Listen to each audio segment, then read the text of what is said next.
नमस्कार, भक्ति शक्ति आस्था चैनल में आपका स्वागत है। आइए हम सुनते हैं माँ काली के उत्पन्न होने की कथा। शास्त्रों के अनुसार माँ भगवती ने दुष्टों का अंत करने के लिए विकराल रूप धारण किया था, जिन्हें माँ काली के नाम से जाना जाता है। इनकी आराधना से मनुष्य के सभी भय दूर हो जाते हैं कि दुष्टों का संहार करने के लिए माँ ने यह रूप रखा था। शास्त्रों में माँ के इस रूप का धारण करने के पीछे कई कथाएं प्रचलित हैं। क्या आप जानते हैं माँ के इस भयंकर रूप के पीछे की कथा? आइए मैं आपको सुनाती हूँ। एक बार दारुक नाम के असुर ने ब्रह्मा को प्रसन्न किया।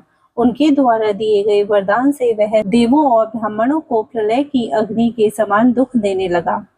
उसने सभी धार्मिक अनुष्ठान बंद करा दिए और स्वर्गलोक में अपना राज्य स्थापित कर लिया। सभी देवता ब्रह्मा और विष्णु के धाम पहुंचे। ब्रह्मा जी ने बताया कि यह दुष्ट केवल स्त्री द्वारा मारा जाएगा।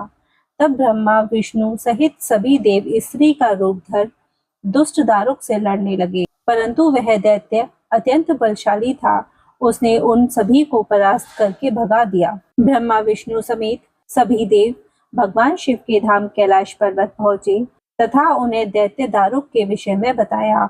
भगवान शिव ने उनकी बात सुन माँ पार्वती की ओर देखा और कहा, हे कल्याणी, जगत के हित के लिए और दुष्ट दारुक के वध के लिए मैं तुमसे प्रार्थना करता हूँ। यह सुन माता पार्वती मुस्कुराईं और अपने एक अंश को भगवान शिव में प्रवेश कराया, जिसे माँ भगवती के माया से इंद्र आदि देवता और ब्रह्मा नहीं देख पाए। उन्होंने देवी को शिव के पास बैठे देखा। माँ भगवती का वह अंश भगवान शिव के शरीर में प्रवेश कर उनके कंठ में स्थित विष से अपना आकार धारण करने लगा। विष के प्रभाव से वह काले वर्ण में परिवर्तित हुआ। भगवान शिव ने उस अंश को अपने भीतर महसूस कर अपना तीसरा नेत्र खोला। उनके नेत्र द्वारा भयंकर विकराल रूपी काले वर्ण वाली माँ काली उत्पन्न हुई। माँ काली के ललाट में तीसरा नेत्र और चंद्र रेखा थी। कंठ में विकराल विष का चिन्ह था और हाथ में त्रिशूल व नाना प्रकार के आभूषण व वस्त्रों से वह सुशोभित थी। माँ काली के भयंकर व विशाल रूप को देख देवता व सिद्ध लोग भागने लगे। माँ काली के केवल हुंकार मात्र से दारुक समेत सभी असुर सेना जलकर भस्म हो गई।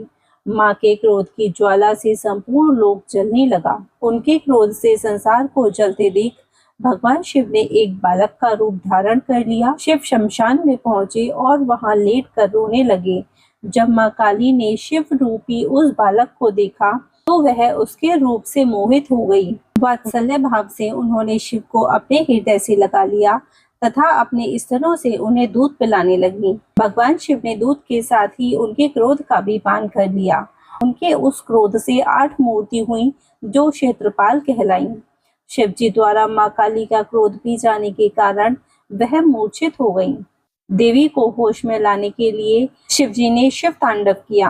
होश में आने पर माँ काली ने जब शिव को नृत्य करते देखा तो वह भी नाचने लगी, जिस कारण उन्हें योगिनी भी कहा जाता है।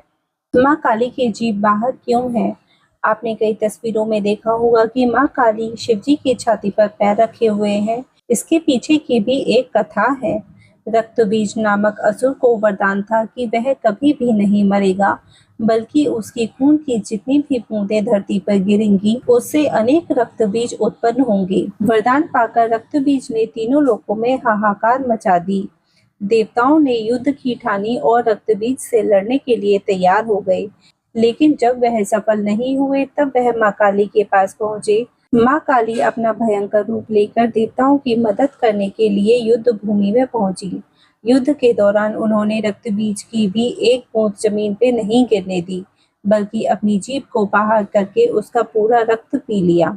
रक्तबीज तो समाप्त हो गया, लेकिन वह माँ काली इतनी ज्यादा कुपित हो गई कि उन्हें कोई भी शांत न कर सका। तब देवताओं ने भोलेनाथ से विनती की कि वह महाकाली को शांत कराएं। भगवान शिव ने कई प्रयास किए पर वह असफल रहे। फिर भोलेनाथ काली को रोकने के लिए उनके सामने लेट गए। जैसे ही गुस्से में माँ काली ने अपनी कदम बढ़ाई, उन्हें एहसास हुआ कि वह भगवान शिव के ऊपर चरण रख रही हैं।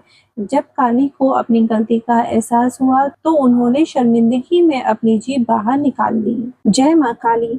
अगर आपको मेरी वीडियो पसंद आई तो प्लीज़ वीडियो को लाइक करें और चैनल को सब्सक्राइब करें। जय माता दी।